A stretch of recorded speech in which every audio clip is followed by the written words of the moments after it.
Ndabasohoje kandi mbahaye ikaze ku Ndatwa TV. Burya koko kabi gasekwa nk'akeza. Mu murenge wa Nyamirambo mu karere ka Nyarugenge haravuga inkuru y'umubyeyi uvuga ko mama w'umubyara yamutwariye umugabo. Isimbi Cecile ni umubyeyi utuye mu murenge wa Nyamirambo, akarere ka Nyarugenge, uvuga ko ibibazo yahuye nabyo byatangiye mu mwaka w'2020 ubwo nyina yimukaga aho yari atuye akaza kuba mu rugo rw'umukobwa we bigizwemo uruhare n'umukwe we.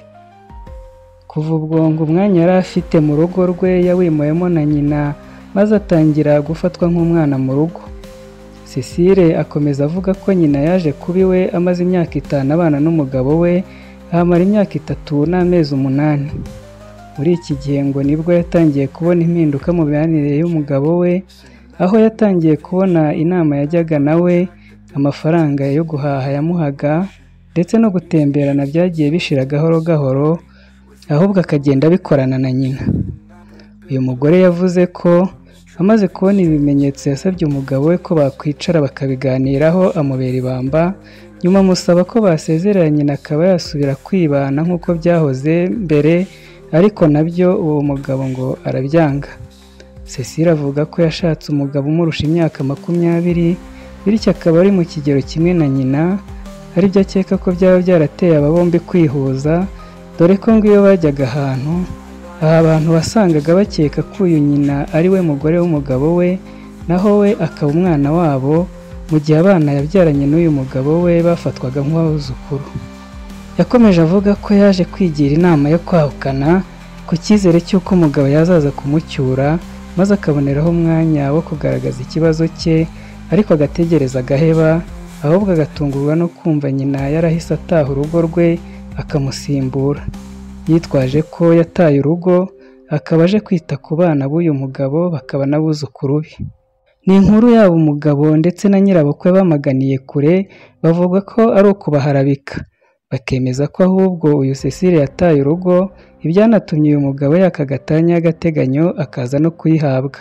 Uriya ni umugore wanjye. Icyo gihe nshaka kukubwira nuko biriya avuze ntabwo ari ukuri. Ndi umugabo w'imyaka 53, ubyumve, ntabwo nashatse urugo kugira ndukinemo, nashakaga kurwubaka.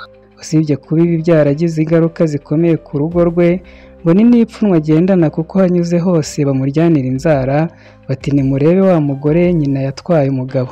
Kandi nkaba nterwa ipfunwe cyane no kubona ntambutse abantu batuzi, ukavuga ukabona barambaje baravuze ati dore wa mugore mama we yatwaye umugabo. Umugabo wanjye yatambuka ati dore wa mugabo wacyuye nyirabukwe. Mama wanjye yatambuka ati dore wa mukecuru watwaye umukobwa we umugabo. Nyina w'uyu mugore yabwiye itangazamakuru ko umukobwa bamuharabika, ati ubu muri uru Rwanda nabuze undi mugabo ku buryo najya ku mukwe wanjye. Ariko nabuze umugabo muri uru Rwanda ku buryo njya ku mukwe wanjye. Umukwe wanjye nta n'amafaranga agira, reka nkubwire, nta n'ubwiza agira. Ni gute njye najya ku mukwe wanjye mayigiya? Ntabwo nsambana, uretse na Christophe nta n'undi nsambana nawe, nta n'undi nasambana nawe, nemera Imana yo mu ijuru. Abaturanyi babo bo bavuga ko uru ari urugo rwafatwaga nk'intangarugero, ariko ko baje kumirwa ubwo uyu mugore wari nyir'urugo yarusohokagamo rukinjirwa na nyina umubyara. Umugabo yavuze ko uyu mugore bamuharabika, ahubwo amushinja guta urugo, anahamya ko ikibazo cyabo cyagejejwe mu nkiko, aho bategereje kuburana, aho bahawe itariki yo mu mwaka w'2027. Icyakora umugabo agahita asaba gatanya y'agateganyo akanayihabwa, aho urukiko rwategetse umugore kuva mu rugo, umugabo akajya amuha 170,000.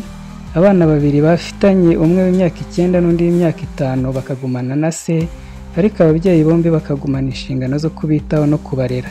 Iki cyemezo uyu Cecile acyemera igice, ikindi akakibonamo kwirengagiza nka n'ikitegeko rivuga, ndetse kugeza ubu uyu mugore ngo yiteguye gusohoka muri iyi nzu, avuga ko yubakanye n'umugabo we ndetse na n'ubu bari bakibanamo, nubwo umwe aba mu cyumba cye undi akaba mu cye. Reka ngushimire gukurikira ibiganiro byacu, nkwibutsa gukanda like na subscribe kugira ngo utazacikwa n'ibiganiro byacu by'ubutaha. Imana ikurinde.